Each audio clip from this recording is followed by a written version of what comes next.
Assalamualaikum warahmatullahi wabarakatuh. Pertama yang terhormat kepada Ibu Yuke selaku dosen pengampu manajemen risiko dan pada para hadirin sekalian yang berbahagia. Di sini saya sebagai moderator yang akan memandu di diskusi terkait permasalahan yang dihadapi oleh nasabah, dan kita akan mendengarkan sesi diskusi ini dari berbagai sudut pandang. Yang pertama, kita akan mulai dengan mendengarkan perspektif dari nasabah mengenai isu kepatuhan yang mereka hadapi. Kepada nasabah dipersilakan. Assalamualaikum warahmatullahi wabarakatuh. Selamat pagi para hadirin forum group discussion pada hari ini. Saya sebagai nasabah ingin menyampaikan keluhan terkait kasus penyaluran kredit fiktif senilai 102 miliar yang terjadi di Bank Bukopin Syariah. Saya merasa dirugikan karena identitas saya sebagai nasabah disalahgunakan dalam penyaluran kredit tersebut. Akibatnya, saya tercatat sebagai debitur dan memiliki riwayat kredit yang buruk. Padahal saya tidak pernah mengajukan kredit tersebut.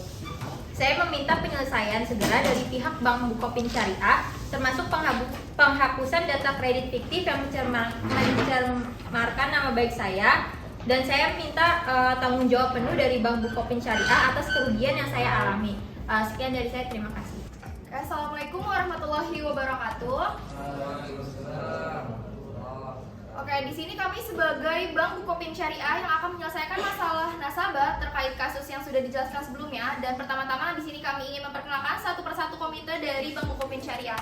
Yang pertama ini ada Wardah dan Maulida sebagai komite SDM, sumber daya manusia di Bank Bukopin Syariah. Dan selanjutnya itu ada pihak komite dari pembiayaan, yaitu ada Yunika Tiara dan Tiara Wina.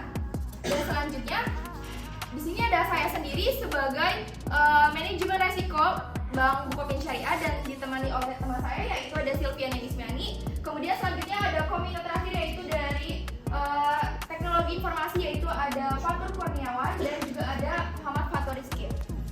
Oke, mungkin selanjutnya dari pembahasan pertama kasus masalah ini dan akan ditangani oleh komite pembiayaan, kepada yang dipersilakan.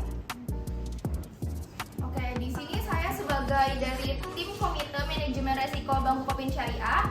Di sini saya akan menjelaskan terkait kasus yang memengaruhi manajemen resiko tim kami.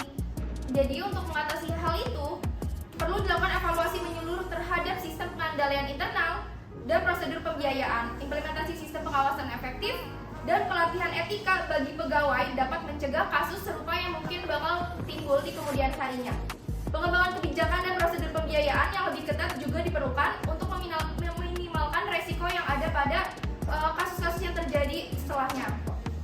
Pengawasan kinerja pegawai dari Bank Bukopin Syariah dan evaluasi kinerja secara berkala dapat memastikan kepatuhan etika, sehingga hal tersebut tidak terulang lagi. Pemberian kompensasi kepada nasabah terdampak dan transparansi dalam pengelolaan kasus juga penting untuk memulihkan kepercayaan nasabah. Mungkin bisa dilanjut oleh rekan saya yaitu Silviana Ismiani.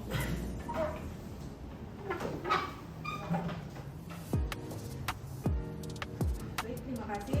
Kami bagian dari pihak manajemen resiko Bank Bukopin Syariah pada kasus nasabah tersebut, yaitu akan melakukan perbaikan dalam jangka panjang, yaitu dengan melakukan perbaikan sistematis untuk mengelola risiko kepatuhan, operasional, dan reputasi, yaitu mencakup melakukan pengembangan strategi mitigasi risiko agar kejadian tersebut tidak terulang kembali masa depan, dan melakukan peningkatan pengawasan internal pada pihak Bank Bukopin Syariah, dan juga melakukan pengembangan budaya organisasi yang menghargai integritas serta melakukan pengawasan dan evaluasi kinerja pegawai dari Bank Bukopin Syariah secara berkala. Dengan demikian, kami dari pihak Bank Bukopin Syariah dapat meminimalkan risiko dan memulihkan kepercayaan nasabah.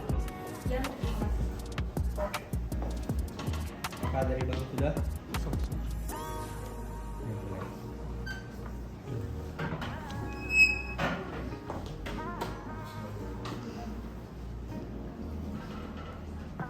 Baik, di sini saya sebagai anggota Komite Pengarahan Teknologi Informasi Bank Bukopin Syariah akan menganalisis kasus kegagalan signifikan dalam pengembangan teknologi informasi dan keamanan data. Kasus ini mengindikasikan adanya kelemahan dalam sistem pengamanan data dan pengendalian akses, memungkinkan manipulasi dokumen dan persetujuan kredit tanpa verifikasi yang memadai. Kolusi antara pegawai bank, debitur, dan notaris menunjukkan kegagalan dalam mengelola risiko, kepatuhan, dan operasional. Kegagalan ini menyebabkan kerugian material sebesar 102 miliar dan kerugian reputasi serta kepercayaan nasabah. Risiko hukum dan sanksi regulator juga merupakan ancaman serius. Nasabah yang terdampak mengalami penyalahgunaan identitas, merusak riwayat kredit mereka. Selanjutnya akan dilanjutkan oleh rekan saya, Pak.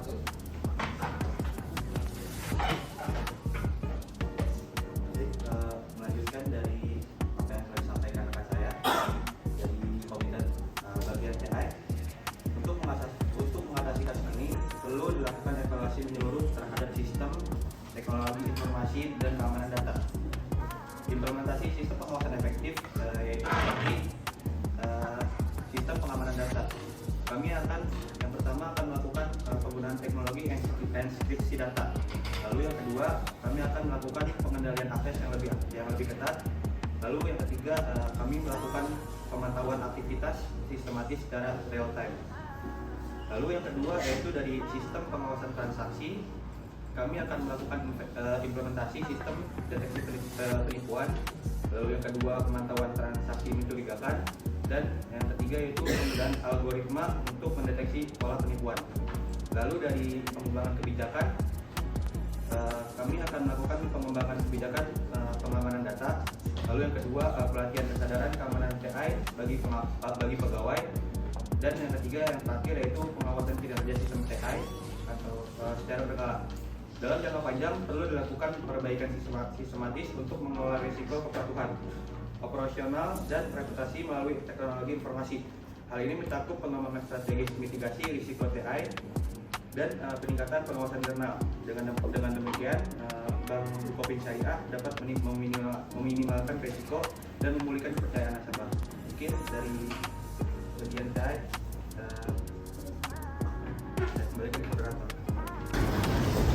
Kami dari Komite SDM sebelumnya meminta maaf atas terjadinya kasus ini yang membuat nasabah merasa tidak nyaman. Kami, Komite SDM perusahaan, akan mengambil langkah-langkah tegas dalam menanggapi kasus ini. Yang pertama, kami akan melakukan investigasi menyeluruh untuk mengungkap semua pihak yang terlibat dan mengumpulkan bukti-bukti yang kuat. Yang kedua, kami akan memberikan sanksi tegas kepada karyawan yang terbukti bersalah, termasuk pemecatan. Yang ketiga, untuk mencegah terjadinya kasus serupa di masa depan, kami akan mengevaluasi segalanya. Untuk selanjutnya akan dijelaskan oleh rekan saya, Warga Lanjutan. Baiklah, di sini saya akan melanjutkan langkah yang akan diambil oleh SDM. Dalam kasus ini, nasabah juga menjadi korban. Oleh karena itu, bank perlu memberikan klarifikasi kepada nasabah yang terdampak, memperbaiki catatan kredit, dan jika perlu memberikan kompensasi. Kasus ini menjadi pelajaran berharga bagi seluruh industri perbankan tentang pentingnya menjaga integritas dan menerapkan prinsip-prinsip tata kelola perusahaan yang baik. Sekian, terima kasih. Oke, baik. Terima kasih kepada pihak-pihak bank yang sudah menjelaskan terkait kasus dari nasabah. Selanjutnya dari pihak BI mungkin untuk bisa menjelaskan tentang peraturan atau pandangan tentang dari Bank Indonesia sendiri. Untuk BI dipersilakan. Selamat pagi kepada pihak-pihak yang hadir di ruangan ini. Kami selaku perwakilan Bank Indonesia akan menanggapi masalah yang terjadi pada Bank Bukopin Syariah terkait pelanggaran etika bisnis berupa kredit fiktif, penggelapan dana, dan manipulasi pembukuan. Sebagai otoritas yang bertanggung jawab atas pengawasan sistem perbankan di Indonesia, kami ingin memberikan klarifikasi dan langkah tindak lanjut yang akan kami ambil. Selanjutnya akan dilanjutkan oleh rekan saya. Baik, saya akan melanjutkan dari rekan saya. Penanganan pelanggaran etika bisnis dan polisi mengawasi penyelidikan khusus oleh aparat penegak hukum. Dasar hukumnya yaitu Undang-Undang Nomor 10 tahun 1998 tentang perbankan, pasal 29 dan pasal 49, memastikan pihak-pihak yang terlibat seperti pegawai bank, debitur, dan notaris mendapatkan sanksi sesuai hukum dan memberikan rekomendasi sanksi kepada Bank Bukopin Syariah seperti pembekuan operasional cabang yang terlibat. Terima kasih.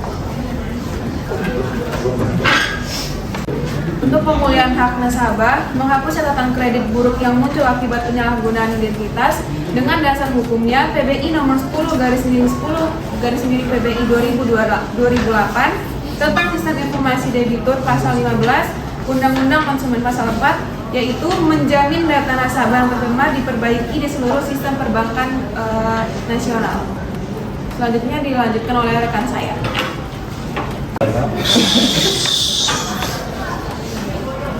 Selanjutnya, audit dan peningkatan pengawasan internal.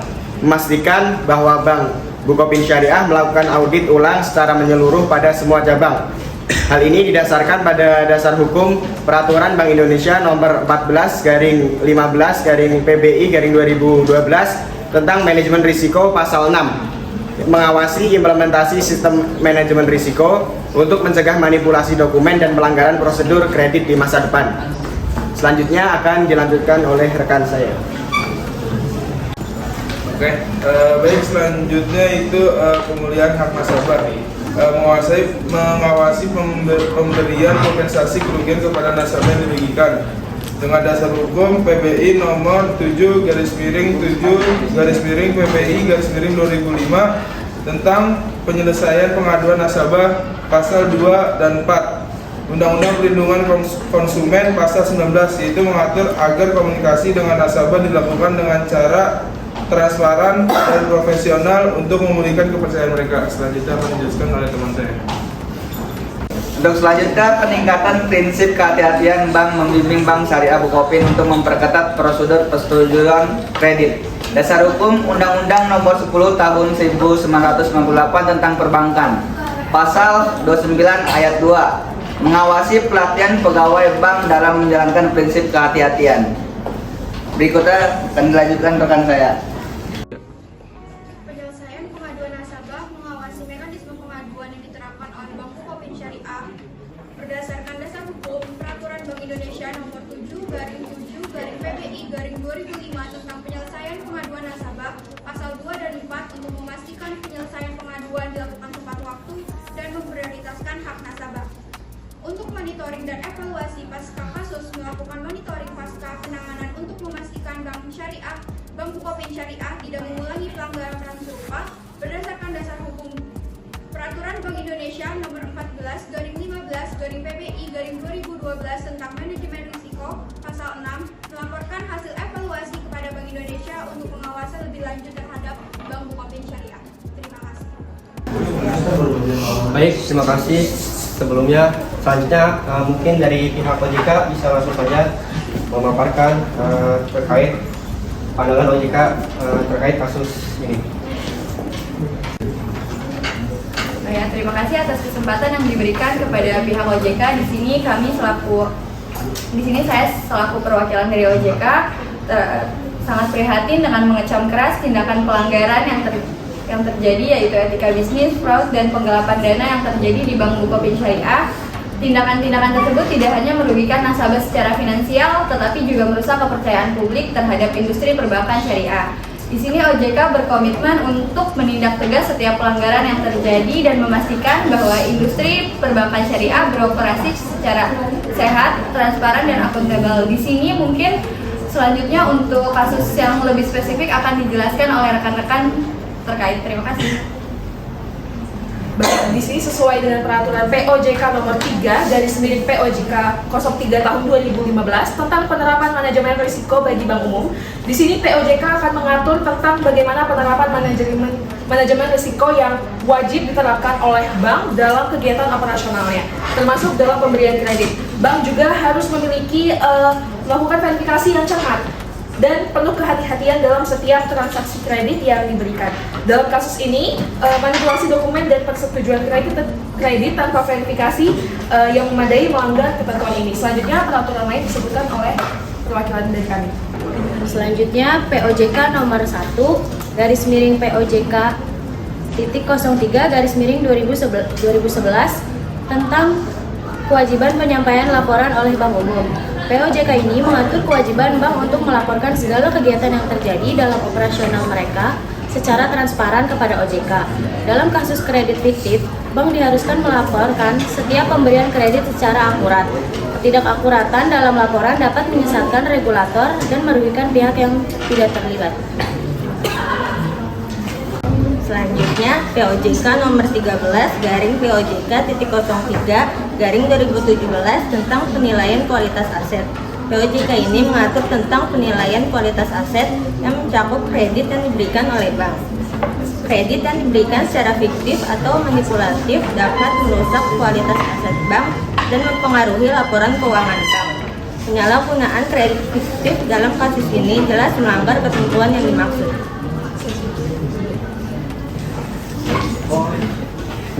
Baik, di sini menurut POJK nomor 42 garis miring POJK 03 tahun 2019 tentang tata kelola perbankan syariah.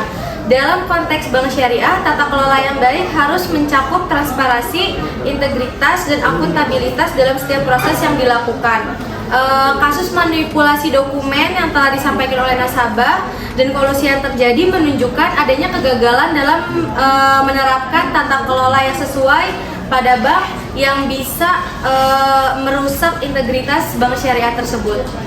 Selanjutnya saya kembalikan kepada rekan saya. Selanjutnya, POJK nomor 12 garing POJK 03 tahun 2021 menegaskan bahwa Bank Umum Syariah harus beroperasi sesuai dengan prinsip transparansi, keadilan, dan amanah. Pelanggaran terhadap prinsip-prinsip ini tidak hanya bertentangan dengan operasional syariah, tetapi juga dapat merugikan semua pihak yang terlibat dalam transaksi pembiayaan. Oleh karena itu, penting bagi bank untuk mematuhi regulasi ini demi menjaga integritas dan kepercayaan dalam sistem perbankan syariah. Selanjutnya akan disampaikan oleh tim OJK berikutnya. Selanjutnya saya akan menjelaskan POJK nomor 1 garing POJK nomor 7 2013 tentang pelindungan konsumen sektor jasa keuangan yang menyebutkan bahwa konsumen harus dilindungi dari praktik yang merugikan termasuk penyalahgunaan identitas. Dalam hal ini, nasabah yang dirugikan oleh penyalahgunaan identitas dan penyaluran kredit fiktif seharusnya mendapatkan perlindungan hukum dan penyelesaian yang adil. Selanjutnya akan dilanjutkan oleh rekan saya. Di sini saya akan menjelaskan tindakan dari OJK. Sebagai regulator, OJK akan melakukan investigasi terhadap bank yang terlibat untuk menilai apakah ada pelanggaran terhadap peraturan yang berlaku. Jika terbukti, OJK dapat mengenakan sanksi administratif terhadap bank tersebut, seperti denda, pembekuan kegiatan operasional, atau bahkan pencabutan izin usaha. Selain itu, OJK dapat bekerjasama dengan pihak berwenang untuk menyelidiki tindakan kriminal yang melibatkan karyawan bank, debitur, dan notaris. Dalam hal ini, nasabah yang merasa dirugikan bisa melaporkan kasus ini ke OJK yang kemudian dapat memberikan bantuan untuk memulihkan reputasi nasabah yang tercemar oleh penyalahgunaan identitas tersebut. Baik, sekian. Asosiasi bisa kami izinkan kita dengarkan dari pihak asosiasi untuk memberikan pandangan mereka terkait kasus-kasus yang diberikan kepada nasabah. Untuk selanjutnya, Asbisindo akan mengingatkan seluruh bank anggota untuk memperkuat penerapan good corporate governance dan memastikan kepatuhan terhadap prinsip-prinsip syariah. Kasus ini menjadi pelajaran untuk lebih meningkatkan sistem pengawasan internal dan prosedur verifikasi nasabah. Selanjutnya akan dilanjutkan oleh rekan saya. Kemudian, Asbisindo ini biasanya mendukung tindakan hukum terhadap individu atau pihak yang terbukti terlibat dalam pelanggaran. kasus seperti ini harus diselesaikan dengan melibatkan aparat penegak hukum untuk memberikan efek jerah dan menjaga reputasi industri perbankan syariah.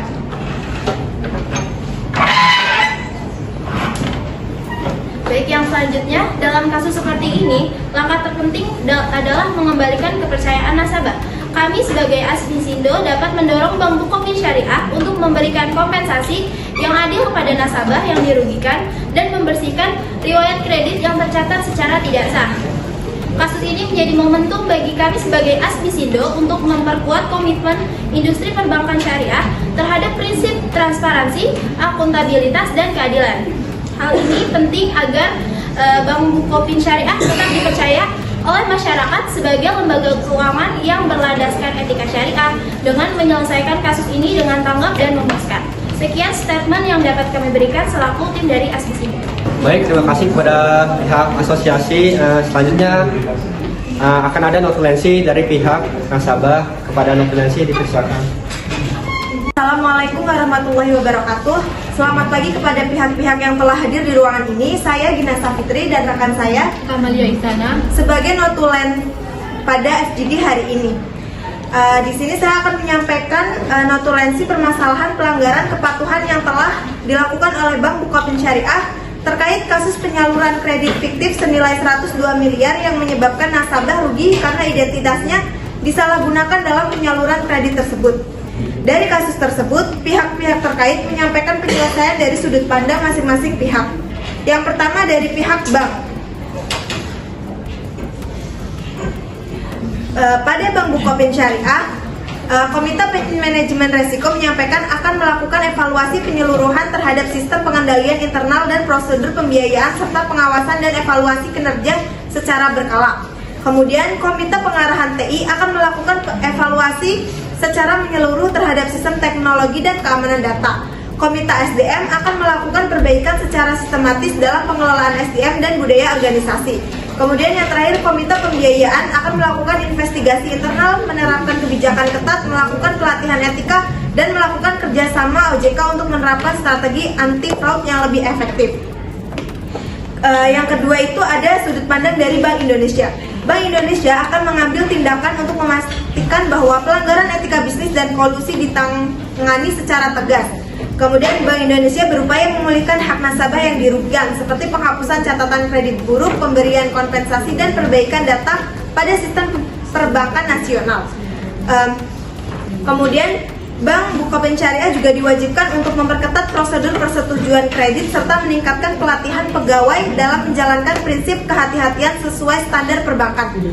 Selanjutnya akan dilanjutkan oleh rekan saya. Asosiasi berkomitmen untuk menjaga integritas dan kepercayaan dalam industri perbankan syariah melalui langkah-langkah evaluasi, penegakan sanksi, penguatan tata kelola, edukasi nasabah, serta dukungan terhadap tindakan hukum. Kasus ini dijadikan momentum untuk memperbaiki sistem pengelolaan risiko dan meningkatkan transparansi, akuntabilitas, dan keadilan sehingga kepercayaan masyarakat terhadap perbankan syariah tetap terjaga. Menurut OJK memandang kasus kredit fiktif di bank syariah pelanggaran serius terhadap prinsip kehati-hatian, tata kelola yang baik, dan perlindungan konsumen. OJK akan mengambil tindakan tegas melalui investigasi, pemberian sanksi administratif, serta kerjasama dengan penegakan hukum untuk memastikan kepatuhan terhadap peraturan melindungi nasabah dan memulihkan kepercayaan masyarakat terhadap sektor perbankan. Sekian notulensi dari kami, kurang lebih mohon maaf. Wassalamualaikum warahmatullahi wabarakatuh. Oke, terima kasih kepada semua pihak-pihak yang sudah memberikan suaranya, dan juga semoga kami berharap diskusi ini dapat memberikan manfaat kepada kita semua. Sekian dari saya sebagai moderator, kurang lebih mohon maaf. Wassalamualaikum warahmatullahi wabarakatuh.